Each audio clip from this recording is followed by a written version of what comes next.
Hi everyone, this is Kasia from Tarot Map, and let's talk about the Circle of Doors Tarot. So I did mention this deck a couple of times on my Instagram and in my previous videos already.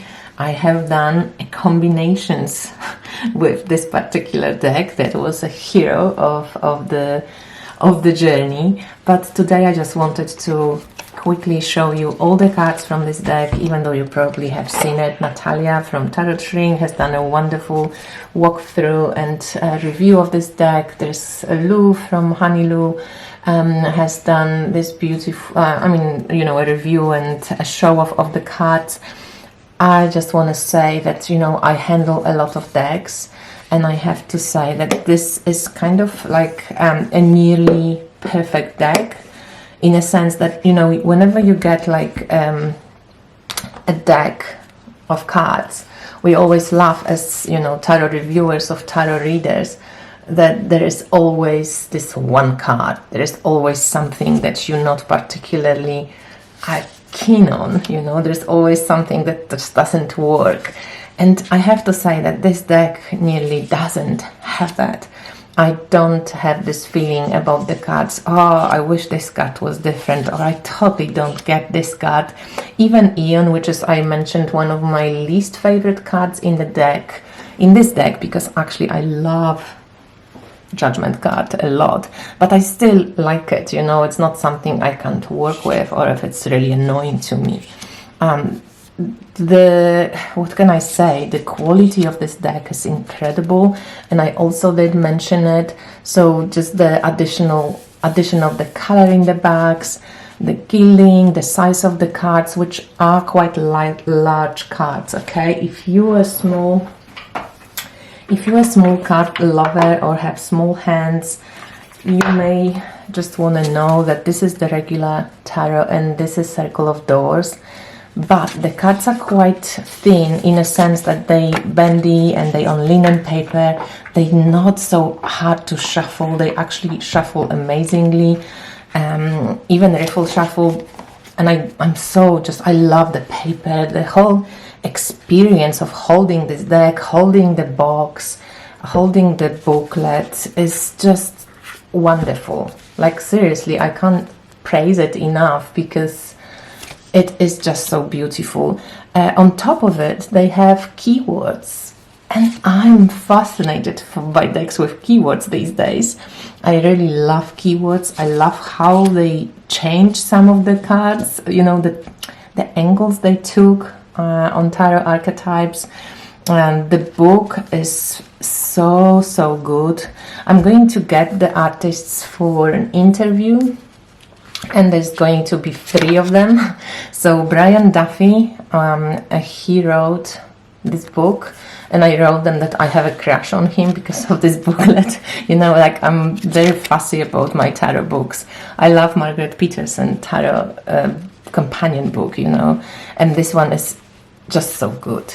And you get a bit of, like, if you like poetic verses, you get a little bit kick from these ones under the images. You get keyword, you get a write-up, which is really great. You get questions and you get affirmations, which are like short, to the point, little bit Ellen Lorenzi Prince kind of sentences that really fit the tarot archetype they're talking about. So yeah, awesome book, really great. And yeah, the images, as you can see, it is a black and white deck, but for some reason it doesn't really feel so monochromatic. So even if you're not a fan of black and white, I would ask you to just look at the images, because there is something in the way they use the color, like this kind of vintage white and black. And it doesn't seem so monochromatic, and maybe because you also deal with these gorgeous bags. For some reason, I totally don't miss color in this deck, and it's just really wonderful. It's beautiful, it reads well, the keywords are interesting, some of the images are so stunning, and they, as I mentioned before in the other videos, this is one of the decks that really speaks to emotional body. Like, you just for some reason connect to the images, you feel them. So this one, for example, is Nine of Knives, which is Nine of Swords. It's called Despair, but just the whole image, you kind of feel it before you kind of know it, or the knowing is based on feeling. Like Nine of Cups, you see the keyword is ritual, so it's not a keyword that I would necessarily add or think of when I use Nine of Cups. Also, maybe the image here also reminds me a little bit like of Three of Cups, but it's interesting that we say about Nine of Cups that you kind of, there's the satisfaction, there's something beautiful. We call it a wish card also in tarot. So beware what you wish for, right? And then when you use it in a ritualistic way, that's also something to pay attention to. But like, let's see what did they write about Nine of Cups, okay? So that you get a sense of the booklet as well.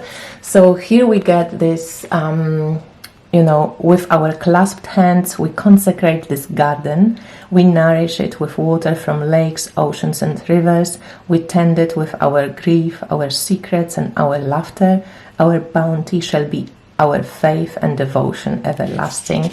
So the rhythms of nature compel us to dance on their time, bringing us together in sacred alignment to harmonize our hearts with the flowing music of the plants, animals, mountains, and oceans. The sacred devotion tightens our bonds that grow loose in the shuffling friction of time and circumstance. Think of the most reliable people in your life and send gratitude to those few trusted souls from the deepest part of your heart. Live that gratitude by inviting, reaching out, checking in, asking for help, offering help. What does it mean to be part of a village? Who would you call upon in your hour of need? What happens when you and those you love are dedicated to honoring the cycles of seasons? Affirmations. My ability to trust gives me power. I'm looked after by my people. I honor my interdependence. I grieve freely to my village. Here, Nine of Cups, we have ritual. And this deck, I love the Hierophant Witch. This deck reads really, really great. It's really great. And I love just looking at the images, reading with, firstly, really feeling the cards. Like Nine of Keys, which is Nine of Wands. So keys are wands, it's possibility. So I think they take if usually in Rider-Waite-Smith, Nine of Cups was the singular dude, they took it as, tune into the village. There's an interdependence of us. It's not, you're not by yourself, even when in your glory, Nine of Keys is this perseverance. There's lots of fire, but there's also possibility, something also, fulfilling itself. The Emperor is matriarch, so it's interesting also that two women, Anne Stavely and Jill Sutherland, they have created the cards, and Brian, a man, wrote a book. I love the combination. It shows well, there's layers to the cards, there's layers to understanding. This is the Star card. So, yeah, I rarely can just sing praises. But here, seriously, even if I wanted to, give you something that, some of you might not like, I just can't. It's beautiful. It's so well done. It's produced so beautifully.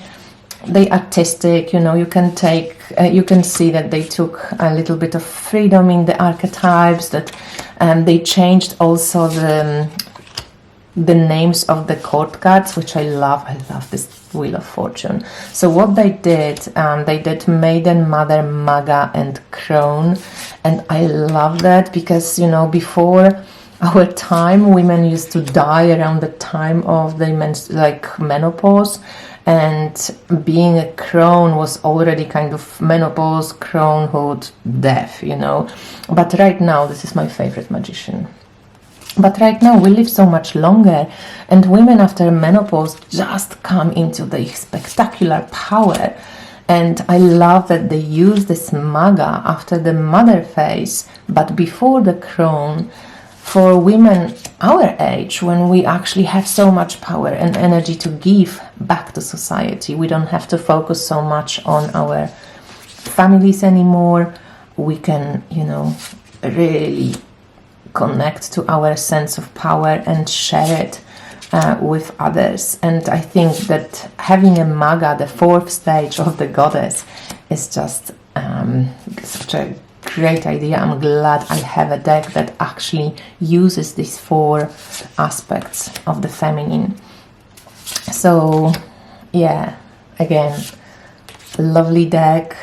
I think even if you're a guy, you can you know, use this deck, because if you skip the Mother, Maiden, Maga and Crone, you have the archetypal names here as well, and they just go with everybody.